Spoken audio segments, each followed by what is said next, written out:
The Galactic Council chamber was enormous. Its ceiling stretched higher than mountains, glowing with artificial stars. Rows of floating seats circled a central platform, where the rulers of the galaxy watched in silence. Thousands of species were represented there.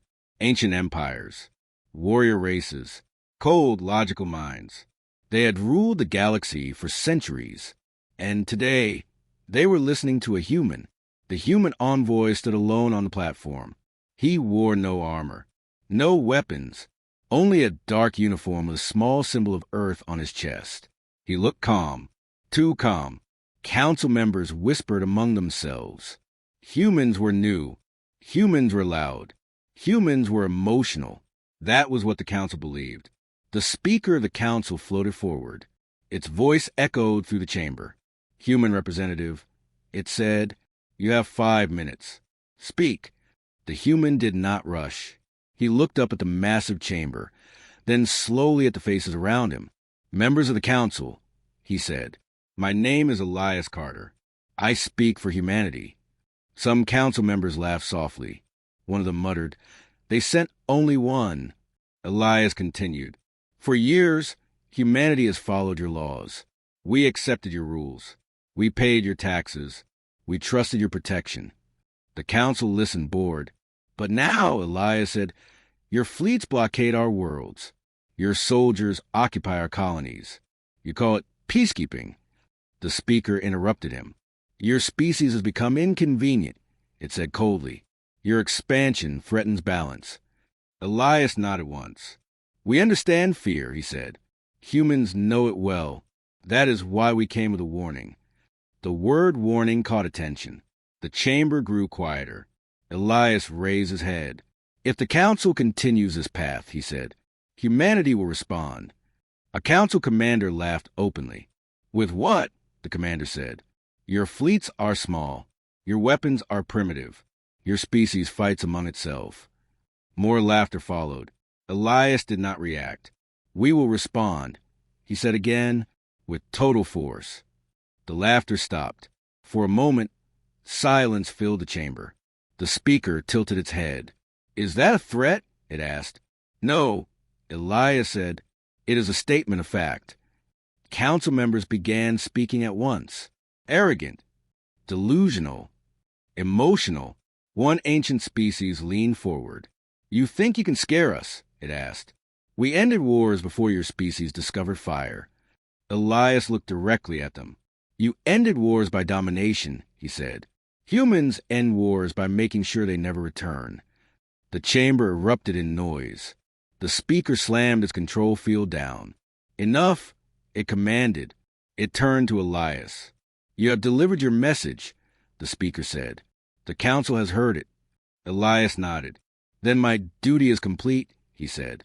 He turned to leave. The speaker stopped him. "One question, human," it said. "Why come in person?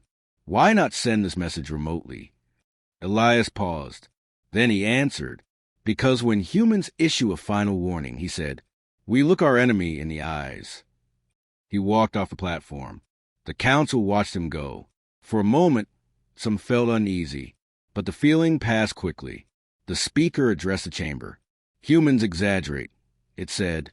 "They always do." A vote was called. Sanctions increased. Military pressure approved. Occupation authorized. The decision was unanimous. Far away, Elias Carter stepped onto a human ship. As the doors closed behind him, his calm expression faded. He activated a secure channel. "Message delivered," he said. A voice replied instantly. "Did they listen?" Elias looked at the stars outside. "No," he said quietly. They laughed. There was a pause. Then the voice answered. "Understood. Phase 1 is complete." The channel closed. Across human space, things began to change. Diplomatic stations went dark. Civilian traffic was rerouted. Military shipyards that had slept for decades came alive. Old files were unlocked. Plans written long ago were activated. Human leaders did not argue. They did not debate. For the first time in history, humanity spoke with one voice, and the galaxy did not notice. The council celebrated its decision. They believed the problem of humanity was solved. They had no idea. The warning they ignored was the last mercy humans would ever offer. The Galactic Council believed the crisis was over. From their point of view, the human envoy had delivered empty words, a warning with no weight, a threat from a young species that did not understand power. Council fleets tightened their grip on human space. Trade routes were closed. Supply ships were seized. Human colonies were placed under temporary supervision. The Council called it stability enforcement. Human leaders called it something else, occupation. But humanity did not respond the way the Council expected. There were no angry speeches, no desperate broadcasts, no rush attacks. Human space went quiet, too quiet. Council intelligence officers noticed the silence but dismissed it. Humans argue among themselves. One analyst said, "They will break soon." The Council approved the next step. A large fleet entered the Helios Corridor, one of humanity's most important shipping lanes. The order was simple. Show force. Seize stations. Remind humans who ruled the galaxy. Council ships arrived in perfect formation. Their commanders expected resistance. They found none. Human stations powered down as the fleet approached. Defense grids shut off. Communication channels closed. The Council commanders smiled. "See," one said, "they are already retreating." They moved deeper. What they did not know was that every shutdown was planned. Every silence was deliberate. On Earth, in a chamber buried deep beneath the planet's surface. Human leaders watched everything. No shouting, no panic, only calm voices and clear orders. Phase 2 authorized, one leader said. Across human space, a signal spread. Not loud, not dramatic, just a single coded pulse. And everything changed. Civilian factories stopped producing consumer goods. They shifted overnight. Metalworks became armor for ships. Energy plants redirected output to military grids. Transport fleets vanished from public records. Council observers noticed increased activity, but misunderstood it. They are preparing defenses. One officer reported. Nothing more. The Council approved harsher measures. Human colonies were searched. Human ships were boarded. Human citizens were detained. Each action pushed humanity further. Still, no attack came. The Council grew impatient. "We must break their will," the speaker said. A decision was made. A Council task force would occupy Nova Prime, a major human colony world. It was meant to be symbolic. The fleet arrived in orbit, weapons powered, troops prepared. A transmission was sent. "Nova Prime," the commander said, "stand down. This world is now under Council control." The reply came after a long pause. Only 4 words. "This is noted." Council commanders laughed. They deployed troops. That was the moment humanity stopped waiting. Across the galaxy, hidden human fleets powered up. Ships that had never appeared in Council records. Designs built in secret, tested far from known space. Human commanders did not shout orders. Their systems were already aligned. The first human strike did not hit Nova Prime. It hit something else. A Council logistics hub, deep behind the front lines. Shields failed instantly.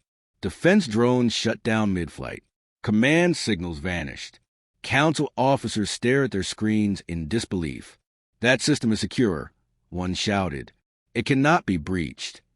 But it had been. Within minutes, supply routes collapsed. Fleet coordination broke down. Council ships began losing contact with each other. At Nova Prime, Council troops froze. Their command link went silent. Then the sky changed. Human ships appeared from nothing, not jumping in, not emerging.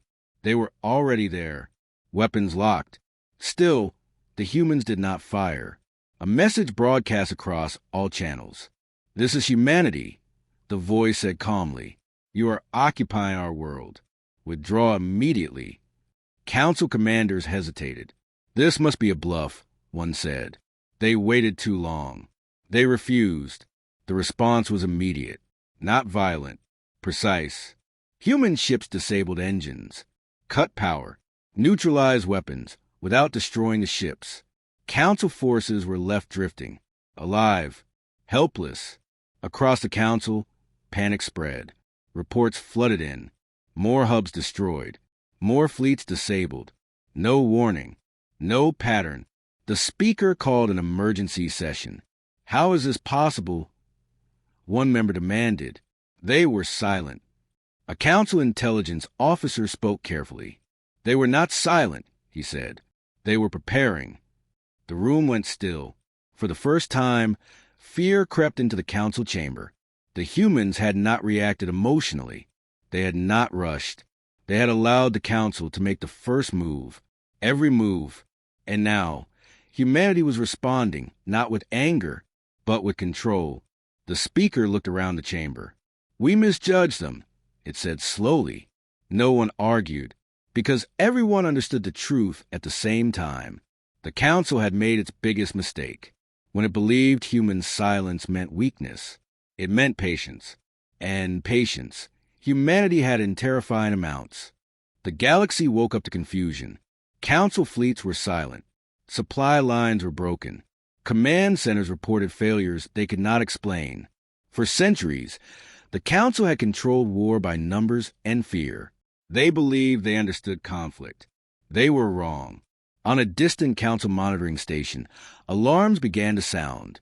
Screens flickered. Censored data flooded in. Human ships were moving, not retreating, not hiding, advancing. Council analysts stared at the maps. These formations are impossible, one officer said. No species coordinates at the scale. Human fleets moved like a single mind. Thousands of ships adjusted course together. No delays, no confusion. Each ship knew exactly where to be. Deep inside human command space, Admiral Reyes watched calmly. Begin Phase 3, she said. Across human space, restraints were lifted. Weapons once locked behind old laws came online. Defense systems labeled Last Resort powered up. Humanity was done holding back. The first full engagement happened at the Karen Line, a border system the Council believed was secure. Council warships took position, weapons charged. They expected another warning. None came. Human ships arrived at extreme range and opened fire, not wildly, not emotionally. Each shot had a purpose. Council shields failed in seconds. Their strongest defense collapsed under precise energy strikes. This cannot be happening, a Council commander shouted. Human weapons adapted in real time. Every adjustment made Council countermeasures useless. Missiles slipped through gaps no one knew existed. Beams bent in ways Council physics said were impossible. Council ships exploded or went dark. No surrender calls were answered. Humanity was not angry. It was focused. At another front, a Council fleet tried to regroup. They launched everything at once. Human ships did not dodge. They absorbed the attack. Layered defenses activated. Redundant shields rotated seamlessly. When the smoke cleared, human ships were still there, untouched. Then they returned fire. The Council fleet ceased to exist. Across the galaxy, similar scenes played out. Human fleets did not overwhelm by numbers alone. They overwhelmed by planning. Every battle followed the same pattern. The Council attacked first. Humanity ended it. News spread fast. Neutral worlds watched in fear. Old enemies of humanity went silent. Some species remembered old stories. Stories of humans fighting each other, of wars that consumed entire planets. They realized something terrible. If humans could do that to themselves, what could they do to others? The Council called for emergency reinforcements. None arrived. Human strikes had already disabled their staging systems. The Council's greatest strength, coordination, was gone. In the Council chamber, chaos replaced order. Members argued openly. This is an overreaction, one shouted. They cannot maintain this pace. Another replied, shaking. They are not rushing. They are executing. Reports continued to arrive. Human fleets were bypassing strongholds. They targeted command nodes, data centers, fleet relays. They were dismantling the Council, not conquering it. A Council scientist spoke quietly. They studied us, he said. For decades. Silence followed. They learned how we think, he continued. Our reactions, our habits. The realization hit hard. Humanity had never needed permission. They had needed time. On the battlefield, a council admiral faced the truth. Surrounded, outnumbered, he opened a channel. This is Council Fleet 7, he said. We request terms. The reply came immediately. Clear, calm. This conflict can end, the human voice said. Withdraw from all human worlds. The admiral hesitated. We cannot, he said. The council. The channel closed. Human ships fired. The fleet vanished. No celebration followed. Human commanders recorded the results and moved on. Across human space, civilians watched the news in silence. They did not cheer.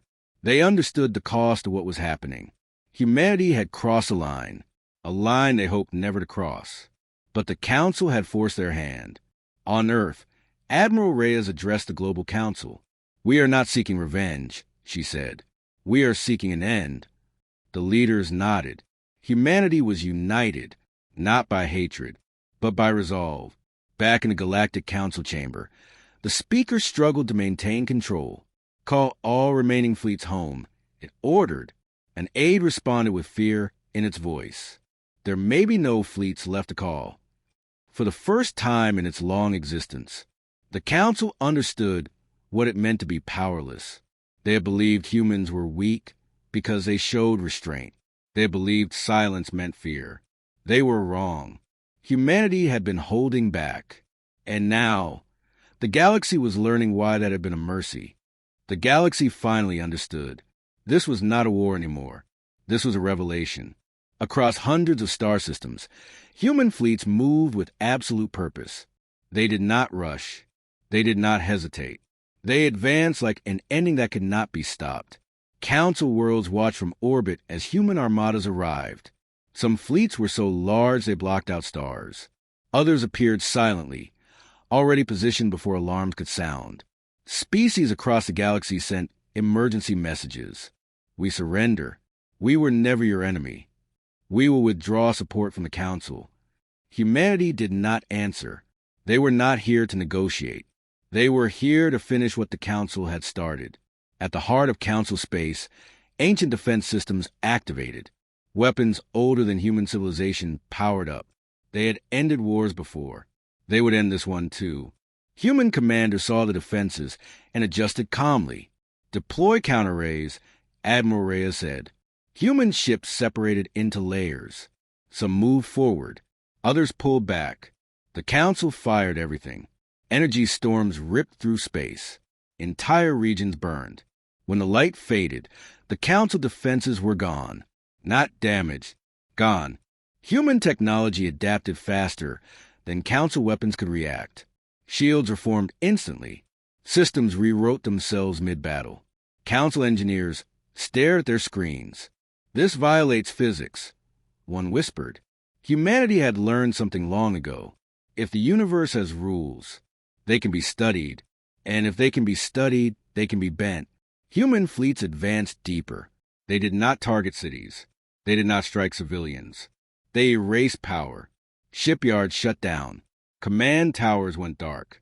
Fleet relays collapsed. Every council attempt to regroup failed. Then the next phase began. Humanity unleashed what it had never shown anyone. Automated war fleets emerged from hidden space, not crewed by fear, not slowed by hesitation. Millions of ships moved as one. Council sensors could not count them fast enough. Ancient warrior species, proud and fearless, felt something new, fear. On one world, a council governor watched human ships descend. He expected invasion. Instead, a message appeared on every screen.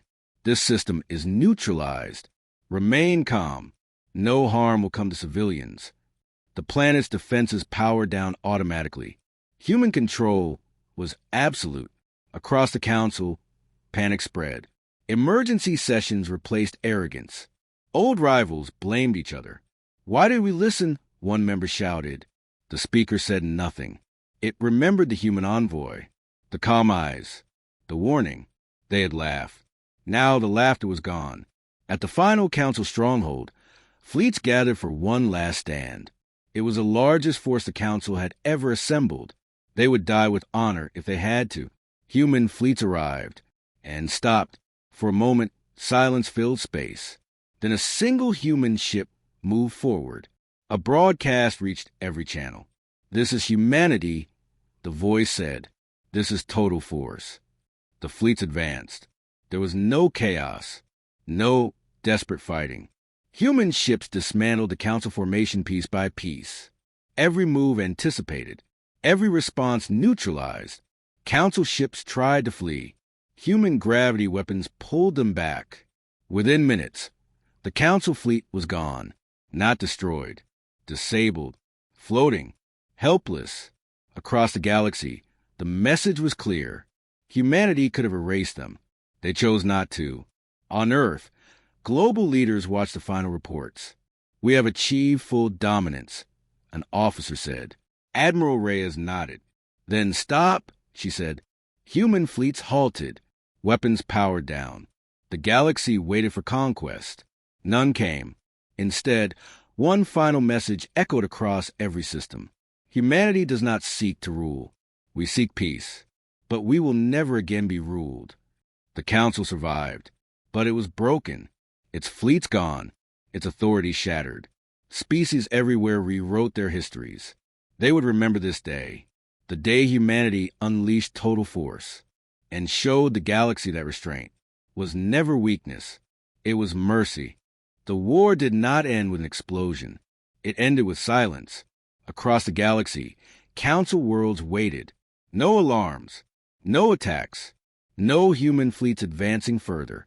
That silence was worse than battle. Council members gathered in emergency session. Their chamber, once full of confidence, now felt small. Screens showed the truth. Fleet counts, near zero. Command networks, offline. Defense systems, neutralized. The council had ruled by fear for centuries. Now, it felt fear for the first time. A junior member spoke, voice shaking. "We must contact humanity," he said. "We must negotiate." Another member snapped back. "Negotiate from where? We have nothing left." Arguments erupted. Some demanded resistance. Others demanded surrender. The speaker tried to restore order. "Silence," it commanded. The chamber quieted. "We misjudge humanity," the speaker said slowly. "But misjudgment does not mean extinction." A message request was sent. No reply. Hours passed. Then days. Humanity did not rush to claim victory. That terrified the council even more. On distant worlds, other species watched carefully. Some had supported the council. Some had suffered under it. Now they faced a choice. Several powerful species broke away. They sent messages to Earth. We were forced to comply. We never wished harm. We seek alliance. Humanity listened and remembered. On Earth, leaders reviewed every message. "We must be careful," one said. "They fear us now." Admiral Reyes agreed. "Fear is not loyalty," she said, "but it can open the door to truth." Humanity responded selectively. Alliances were formed with those who had resisted oppression. Aid was offered to worlds harmed by the council. But the council itself received nothing. Desperation grew. Council-controlled worlds began revolting. Local governors abandoned their posts. Old laws collapsed overnight. The council no longer inspired obedience. It inspired anger. At last, the speaker sent a final message, not a demand, a plea. "To the leaders of humanity," it said, "we request dialogue. We accept responsibility." The reply came within minutes. A single sentence. "Then you will listen." The speaker was invited to Earth, not to a palace, not to a throne room, to a plain chamber. No guards, no weapons, just humans sitting at a table. The speaker floated forward cautiously. "You defeated us," it said. "Why have you not destroyed us?" A human leader answered calmly. "Because destruction is easy," she said. "Responsibility is harder." The speaker hesitated. "What does humanity want?" it asked. The answer was simple. An end to rule by fear, the human said. An end to forced obedience. The speaker lowered itself. We cannot return to power as before, it admitted. The galaxy will not follow us. That is not our concern, the human replied. What matters is what comes next. Across the galaxy, alliances shifted. Species once silent now spoke openly. Old enemies stood together. They did not unite against humanity. They united around it. Humanity did not demand control. It offered structure. Trade rebuilt. Borders reopened. Security shared. The council watched from the outside. Once rulers, now observers. Some council members resigned. Others fled. A few stayed to help dismantle the system they built. The speaker addressed the remaining members. Our era is over, it said. We were strong, but strength without restraint destroyed us. No one disagreed. On Earth, humanity reflected. They had shown the galaxy their power. Now they had to show their character. Admiral Reyes looked at the stars. We won the war, she said quietly. But what we do next will define us. Humanity chose carefully. No conquest, no empire, only balance. The council had broken, not by force alone, but by exposure. Their fear ruled them now, and fear was something humans understood very well. The galaxy changed quietly. There were no victory parades, no banners across the stars, no celebrations of conquest. Human fleets returned home. One by one, the massive armadas powered down. Automated warships entered deep storage. Weapons that had shaken the galaxy were sealed away. Humanity did not want to be remembered as conquerors. They wanted to be remembered as something else. Across former council space, new councils formed. Smaller, fairer, built on agreement instead of fear. Old laws were rewritten. Borders softened. Trade returned slowly. Worlds that once lived in silence now spoke freely. They remembered who had broken the old order. And they remembered how, on Earth, a final meeting took place. Human leaders gathered with representatives from dozens of species. Some were nervous. Some were grateful. All were cautious. A question hung in the air. Why did you stop? One alien leader finally asked. You could rule everything. A human representative answered simply, because we know what it costs. The room grew quiet. Humans have ruled each other before, she continued. We learned that power without restraint destroys both sides. The alien nodded slowly. The truth settled in. Humanity had not won because it was cruel. Humanity had won because it understood consequences. Far from Earth, the former Galactic Council chamber stood empty. The speaker returned alone. It floated through the vast space where power once lived. The silence was heavy. For centuries, the Council believed itself necessary, the only force capable of order. Now, order existed without it. The speaker stopped at the center platform. It remembered the human envoy, the calm voice, the warning. The realization came too late. The Council had never lost because it was weaker. It lost because it refused to listen. Across the galaxy, stories spread, not just of human power, but of human restraint, of fleets that stopped when victory was certain, of weapons that were never used again. Children on distant worlds learned a new lesson. Humans were not monsters. They were something more dangerous. They were patient. On Earth, life continued. Cities rebuilt, ships repaired, families reunited. Humans did not forget the war. They remembered why it happened, and they made sure it would not happen again. Admiral Reyes stood at a quiet observation deck, watching the stars. We showed them our strength, a junior officer said beside her. But will they remember it? Reyes nodded. They will, she said, but they will remember something else more. What? The officer asked. That we stopped. The officer thought about that. Across the galaxy, former Council allies watched humanity closely. Some feared a future betrayal. Some expected domination. None came. Humanity kept its word. Security was shared. Conflicts were mediated. No single power ruled again. For the first time in galactic history, balance existed. Years passed, then decades. The war became history. But one sentence remained in every record. A sentence spoken by humans after the fighting ended. A sentence carved into data archives across hundreds of worlds. Asterisk, never mistake restraint for weakness. Asterisk, that was the final realization. The galaxy learned it slowly. Humanity had always been capable of destruction. They had simply chosen not to use it, until they were forced. And when they were forced, they did not lose control. They proved something rare. That true strength is not in domination. It is in knowing when to stop. The stars moved on. New civilizations rose. Old wounds healed. And whenever conflict threatened to grow too large, someone would remember. They would remember the day humanity unleashed total force, and the day it chose peace instead.